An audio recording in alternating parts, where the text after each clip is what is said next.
Hello friends, आज हम lesson number 18 weeds in garden from बाल भारती क्लास 5 बुक को अंडरस्टैंड करेंगे। वीड्स इन गार्डन का मतलब होता है, गार्डन आपको पता है बगीचा। वीड्स का मतलब होता है जंगली घास।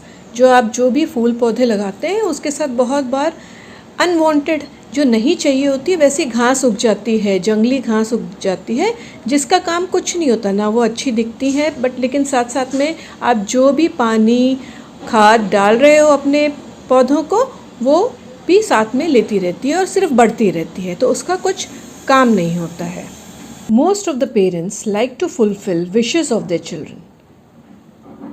ज़्यादातर जो पेरेंट्स होते हैं, जो बच्चों के जो मदर फादर होते हैं, वो अपने बच्चों की जितने भी ख्वाहिशें होती हैं, विशेस मतलब जितने भी जो भी वो उनसे मांगते हैं, जो भी उनकी फरमाइश होती है, उनको अच्छा लगता है उनको पूरी करना। फुलफिल मतलब किसी चीज़ को पूरा करना।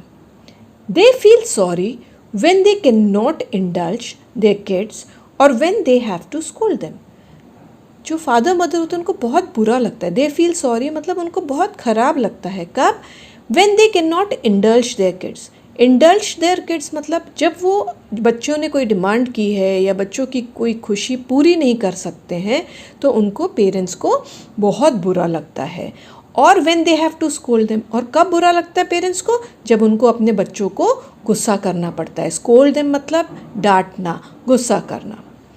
And when even a scolding has no effect, the parents become very very unhappy.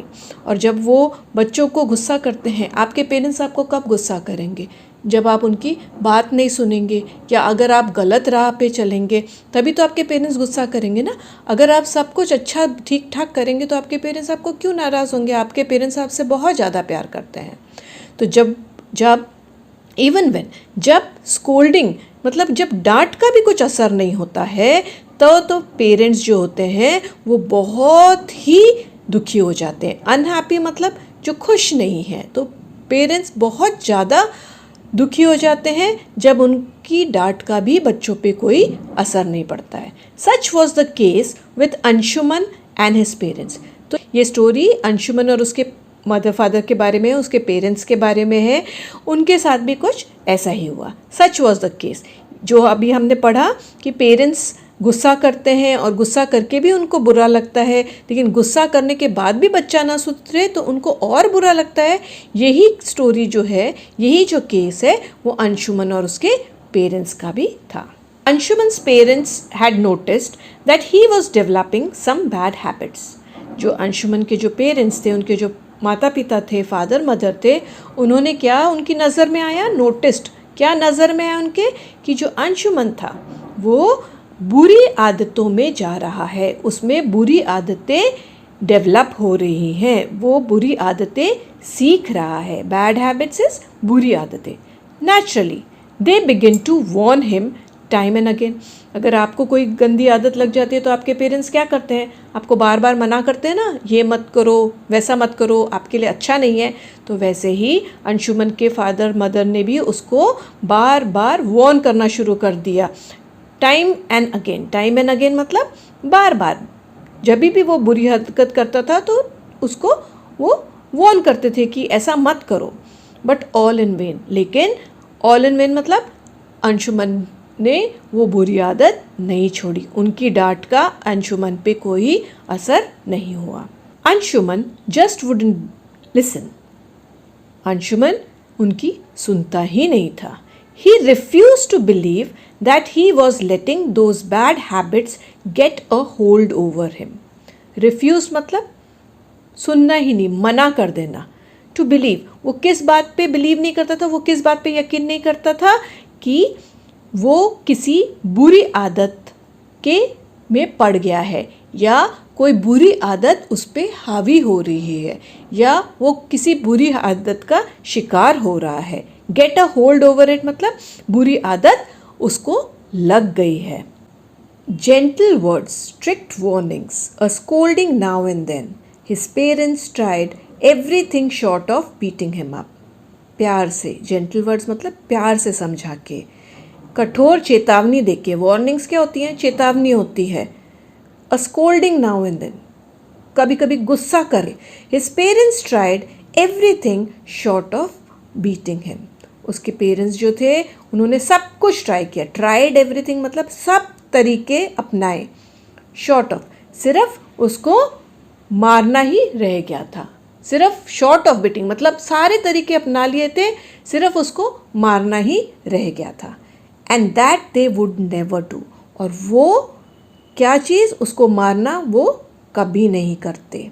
However unhappy they themselves were, they wanted to be loving and gentle as they try to correct their sons way. कितने भी दुखी हो देते हो, कितने भी दुखी भले ही वो हो, अनहैप्पी दुखी, दे देमसेल्फ वेर वो खुद से कितने भी दुखी हों, लेकिन वो क्या चाहते थे, वो प्यार से और आराम से चाहते थे कि वो अपने जो उसके जो बेटा जो गलत तरीके में चला गया था उसको करेक्ट करे, उसको ठीक रास्ते पे लेके आए। सून एन अपॉर्चुनिटी प्रेजेंटेड इटसेल्फ, बहुत जल्दी एक मौका खुद सामने आ गया। प्रेजेंटेड इटसेल्फ मतलब खुद अपने आप को पेश करना। Anshuman had gone to stay on his grandfather's farm with his parents. Anshuman कहाँ गया था? Gone to stay, कहाँ गया था? Gone मतलब गया था, कहाँ रहने के लिए? अपने ग्रैंडफादर के फार्म में अपने पेरेंट्स के साथ। तो अंशुमन अपने ग्रैंडफादर के फार्म में अपने पेरेंट्स के साथ रहने के लिए गया। Early one morning his father took him, एक सुबह सुबह उसके जो फादर थे वो उसको लेके गए। अंशुमन के फादर उसको उनके जो खेत थे, उसका जो फार्म था, उसके चारों तरफ घुमाने लेके गए। He was describing the specialities of various plants and vines and bushes and trees to Anshuman. वो क्या कर रहे थे? वो विशेषता वर्णन कर रहे थे। किस चीज़ की विशेषता? बहुत अलग अलग प्लांट्स थे वहाँ पे, पेड़ पौधे थे, लताएं थी, बुशेस मतलब झाड़ियाँ थी, बड़े बड़े पेड़ थे। तो वो सबकी जो स्पेशलिटी थी, वो सबकी जो विशेषता थी, वो अंशुमन को बता रहे थे। Suddenly he stopped and pointed at a small seedling growing near a plant. Suddenly उसके फादर रुक गए, स्टॉप्ड रुक गए, एंड पॉइंटेड उन्होंने इशारा किया। किसकी तरफ इशारा किया? अ स्मॉल सीडलिंग, एक छोटा सा प्लांट में भी अभी जो ग्रो हुआ है, ग्रोइंग नियर अ प्लांट, जो कि एक पौधे के पास ग्रो हो रहा था। Anshuman, that's a weed, can you pull it out? उन्होंने क्या बोला उसके फादर ने अंशुमन के, कि अंशुमन वो तो घास फूस है, क्या आप उसको निकाल सकते हो? Anshuman had no difficulty in pulling all of the small seedlings out. Anshuman को कोई भी प्रॉब्लम नहीं हुआ, डिफ़िकल्टी नहीं हुई, कठिनाई नहीं हुई वो छोटे छोटे जो पौधे थे उनको निकालने में।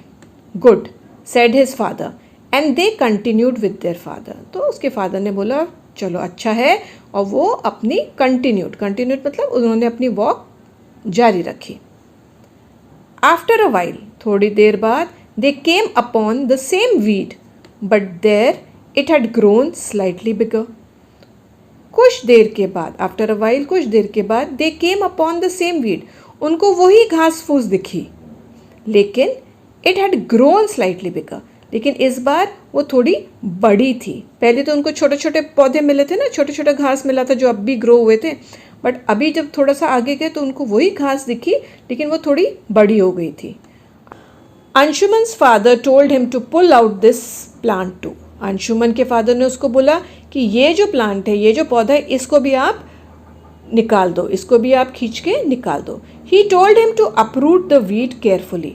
उन्होंने उससे क्या कहा कि ये जो पौधा है, ये जो घास फूस है, इसको आप जड़ से निकाल दो। अपरूट मतलब जड़ से खींचो आप, और केयरफुली, ध्यान से, मेकिंग श्योर, और इस बात का ध्यान रखना कि that no traces of the root, कि रूट का कुछ भी पार्ट सॉइल में, लेफ्ट इन द सॉइल में बचा ना रह जाए। Otherwise the weed can grow again he want.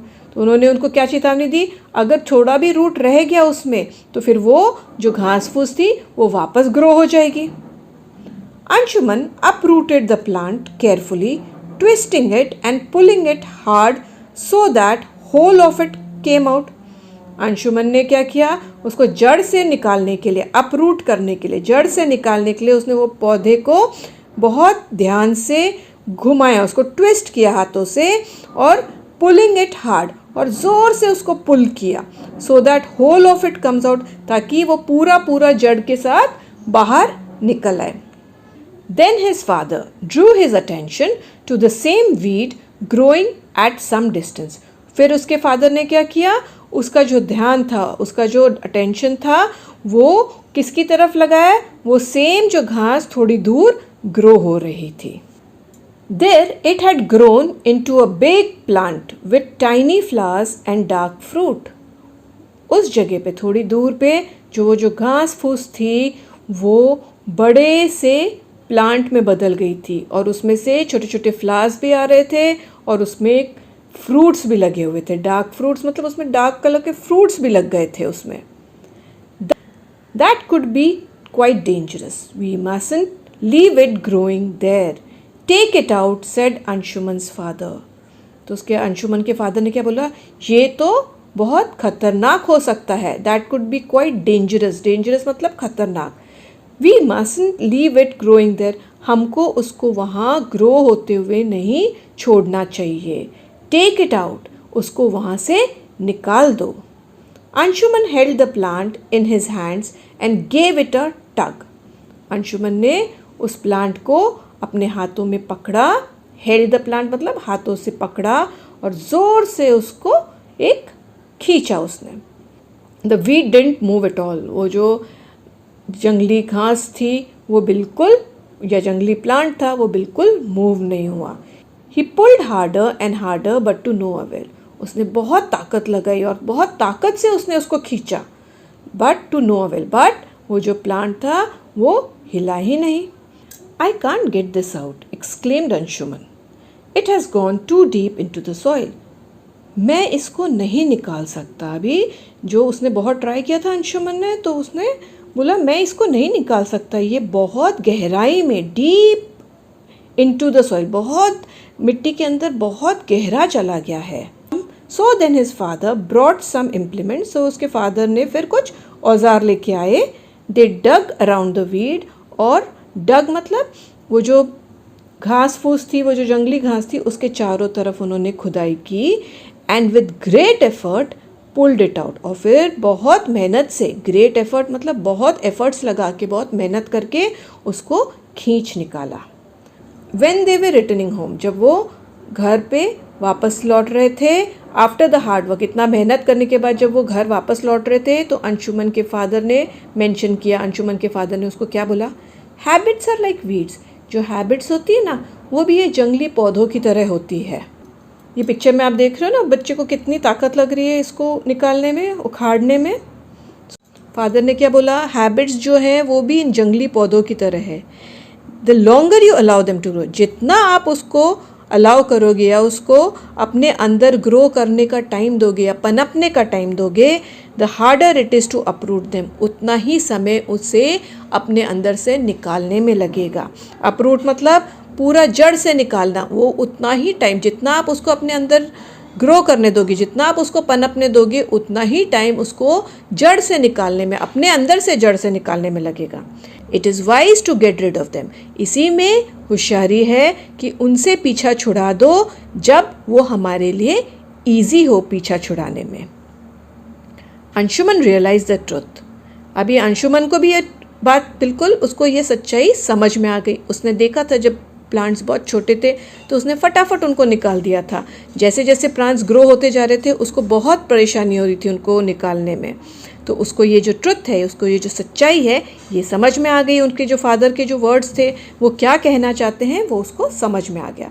Through out his life, अपने पूरे जीवन में, he never forgot that early morning walk on the farm with his father. और अपने पूरे जीवन में वो ये जो उसके फादर के साथ उसने अर्ली मॉर्निंग, सुबह सुबह की वॉक जो ली थी अपने खेत के चारों तरफ, वो बात वो अपने जीवन में कभी नहीं भूला. आई होप स्टूडेंट्स आपको ये लेसन अच्छी तरह से समझ में आ गया होगा. Thank you.